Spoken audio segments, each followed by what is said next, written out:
بسم اللہ الرحمن الرحیم۔ السلام علیکم دوستو، اسلامی سال کے پہلے مہینے محرم الحرام کے اندر مکہ اور مدینہ زیارت کے لیے آنے والے لوگوں کا اچھا خاصا رش دیکھنے کو ملتا ہے۔ لوگ حرم کعبہ میں عمرہ کرنے کے بعد سیدھا مدینہ منورہ روضہ رسول صلی اللہ علیہ وآلہ وسلم پر حاضری دینے کے لیے پہنچتے ہیں۔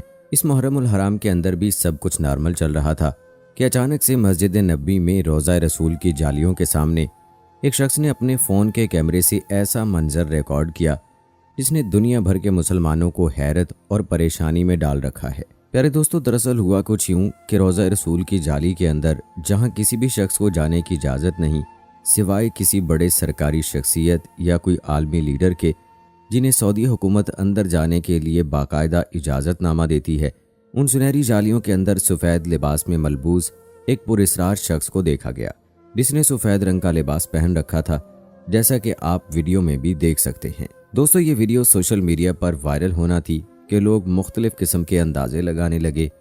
کوئی کہنے لگا کہ شاید یہ کوئی فرشتہ ہے جو روضہ رسول صلی اللہ علیہ وآلہ وسلم پر حاضری دینے آیا ہے، یا پھر یہ کوئی مسلم جن ہے۔ مگر دوستو، یہاں پر سوال یہ ہے کہ اللہ تعالیٰ کی نورانی مخلوق کو نہ تو دنیاوی کیمرہ ریکارڈ کر سکتا ہے اور نہ ہی کوئی انسانی آنکھ انہیں دیکھ سکتی ہے، تو یہاں ان مخلوقات کو کیمرے کے اندر دیکھنا کیسے ممکن ہے؟ دوسرا اندازہ یہ کہ ممکن ہے کوئی صفائی کرنے والا شخص اندر موجود ہو، لیکن دوستو ایسا بھی ممکن نہیں، کیونکہ روضہ رسول کی صفائی پر مبنی لوگ اس طرح سے سفید رنگ کا روحانی لباس نہیں پہنتے۔ تو دوستو، پھر آخر یہ مخلوق کون تھی اور اس کے نظر آنے کے پیچھے کیا مصلحت تھی؟ کیا یہ نظر کا دھوکہ تھا؟ یہ واقعی کوئی فرشتہ یا جن غلطی سے کیمرے کے اندر محفوظ ہو گیا؟ یہ بات تو اللہ کی ذات ہی بہتر جانتی ہے، لیکن دوستو جہاں تک میرا اپنا ذاتی خیال ہے، یہ مخلوق جن ہو سکتی ہے، کیونکہ فرشتوں کا کیمرے کے اندر ریکارڈ ہونا تقریباً ناممکن ہے، کیونکہ فرشتے کوئی مادی جسم نہیں رکھتے بلکہ یہ روحانی مخلوق ہیں۔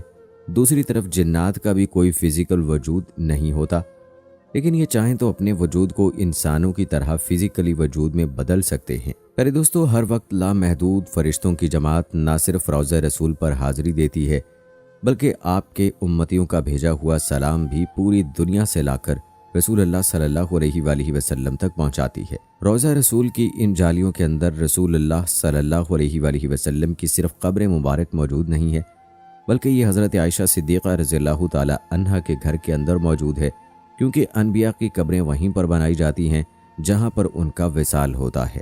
پچھلے 1300 سالوں سے کوئی بھی شخص چاہ کر بھی روضہ رسول تک یا رسول اللہ صلی اللہ علیہ وآلہ وسلم کی قبر تک نہیں جا سکا، لہٰذا قبر رسول کا کوئی بھی اصل فوٹوگراف یا کوئی بھی سکیچ دنیا کے اندر موجود نہیں ہے۔ مگر دوستو، ایسا کیوں ہے؟ قبر رسول صلی اللہ علیہ وآلہ وسلم تک کوئی بھی شخص آج تک کیوں نہیں جا سکا؟ تو پیارے دوستو، آپ صلی اللہ علیہ وآلہ وسلم کا وصال چونکہ حضرت عائشہ رضی اللہ تعالی عنہا کے حجرہ مبارک میں ہوا تھا، اس لیے وہیں پر آپ کی تدفین ہوئی۔ اس کے بعد یہاں پر اسی جگہ حضرت ابو بکر صدیق رضی اللہ تعالی عنہ اور حضرت عمر رضی اللہ تعالی عنہ بھی مدفون ہوئے۔ اسی طرح روضہ رسول صلی اللہ علیہ وآلہ وسلم کے اندر اس وقت 3 قبریں ہیں، لہٰذا پہلی بات تو یہ ہے کہ کوئی ایسی تصویر جس کے اندر صرف ایک قبر ہو وہ کسی صورت نبی پاک صلی اللہ علیہ وآلہ وسلم کی قبر مبارک نہیں ہو سکتی، کیونکہ یہاں پر 3 قبریں ایک ساتھ موجود ہیں۔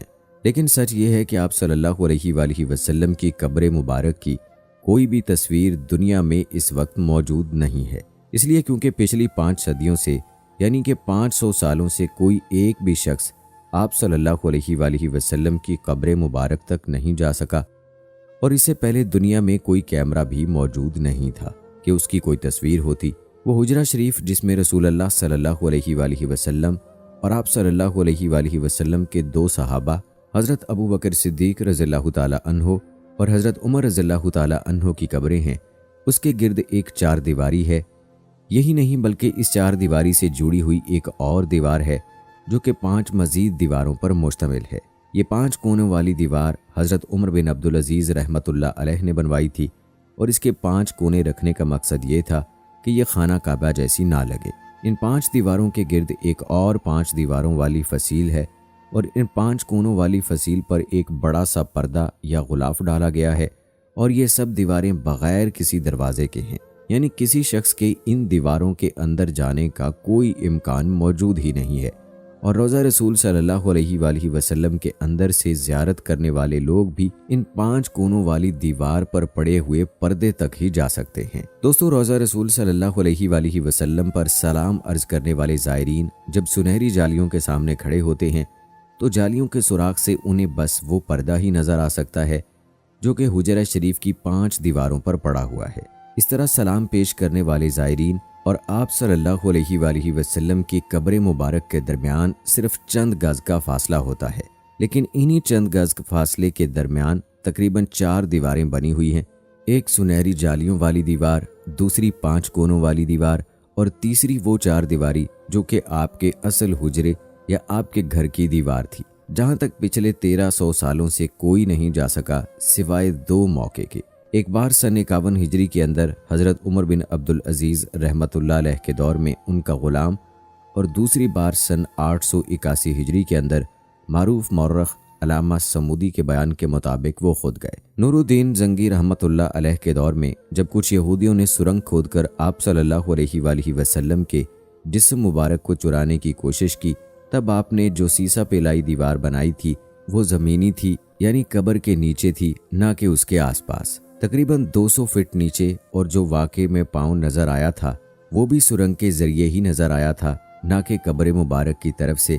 बहरहाल इस मौके पर यह साबित नहीं है कि उन्होंने भी कब्र की ज़ियारत की थी। कहा जाता है कि सन 91 हिजरी से लेकर सन 881 हिजरी तक तकरीबन 800 सदियां गुजर गईं, लेकिन कोई भी शख्स आप सल्लल्लाहु अलैहि वआलिहि वसल्लम की कब्र मुबारक को नहीं देख पाया। इसके बाद सन 881 हिजरी में हुजरा मुबारक की दीवारों के बोसीदा होने की वजह से उनकी दोबारा तामीर करना पड़ी। अलामा नूरुद्दीन अबुल हसन समूदी रहमतुल्लाह अलैह मदीना मुनव्वरा में मौजूद थे, जिन्होंने इन दीवारों की तामीर नौ के काम में खुद हिस्सा लेने की सादत हासिल की। वो लिखते हैं कि 14 शाबान सन 881 हिजरी में ये 5 दीवारें मुकम्मल तौर पर गिरा दी गईं, जिसके बाद देखा गया कि अंदरूनी 4 दीवारों के अंदर भी दरारें पड़ चुकी हैं, तो उनको भी गिरा दिया गया। वो कहते हैं कि अब मेरी आंखों के सामने वो मुकद्दस हुजरा था, मुझे अंदर जाने की इजाज़त मिली और वहाँ मैंने ऐसी खुशबू महसूस की जो इससे पहले ज़िंदगी में कभी महसूस नहीं की। मैंने रसूल करीम सल्लल्लाहु अलैहि वआलिहि वसल्लम और आपके दोनों असहाब की खिदमत में अदब के साथ सलाम पेश किया। आपका हुजरा मुबारक मुरब्बा शक्ल में था, उसकी 4 दीवारें काले रंग के पत्थरों से बनी थी, जैसे खाना काबा की दीवारें बनी हैं, और इस 4 दीवारी में एक भी दरवाज़ा नहीं था। मेरी नज़रें इस तरह उन तीनों कब्रों पर जमी हुई थीं कि कहीं एक भी लम्हा मुझसे ज़ाय ना हो जाए।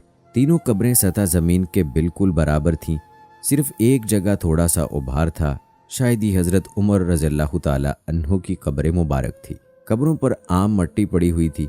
इस बात को आज 5 सदियां गुजर चुकी हैं और एक भी इंसान इन दीवारों के अंदर दाखिल नहीं हो सका। दोस्तों, ये सब सुनकर एक आम मुसलमान के जहन में ये सवाल आता होगा कि ऐसा क्यों होता है और क्यों रसूलुल्लाह सल्लल्लाहु अलैहि वआलिहि वसल्लम के हुजरा मुबारक को तमाम मुसलमानों की ज़ियारत के लिए खोला नहीं जाता। तो इसका जवाब ये है कि यह आप सल्लल्लाहु अलैहि वआलिहि वसल्लम की खुद की ख्वाहिश थी और आप सल्लल्लाहु अलैहि वआलिहि वसल्लम ने अल्लाह पाक से ये दुआ फरमाई थी कि अल्लाह, मेरी कब्र को लोगों के लिए फितना गाह ना बनने देना। ये चीज़ आप सल्लल्लाहु अलैहि वआलिहि वसल्लम ने खुद अल्लाह ताला से मांगी थी, जो कि आपको अता की गई। लेकिन आप भी सोचते होंगे कि ऐसा भला किस लिए हुआ है। तो ये इसलिए है कि यहूद नसारा की तरह कहीं मुसलमान भी रसूलुल्लाह सल्लल्लाहु अलैहि वआलिहि वसल्लम की कब्र मुबारक को पूजने की जगह या इबादत गाह ना बना लें। आप ज़रा अपने आसपास नज़र दौड़ाएं कि किसी मशहूर बाबा जी या औलिया अल्लाह के मज़ार पर या खानका पर क्या कुछ नहीं हो रहा। क्या उनकी कब्रों पर मज़ार बनाकर गुमराह मुसलमानों ने उसे सजदा करने या मांगने की जगह नहीं बना लिया?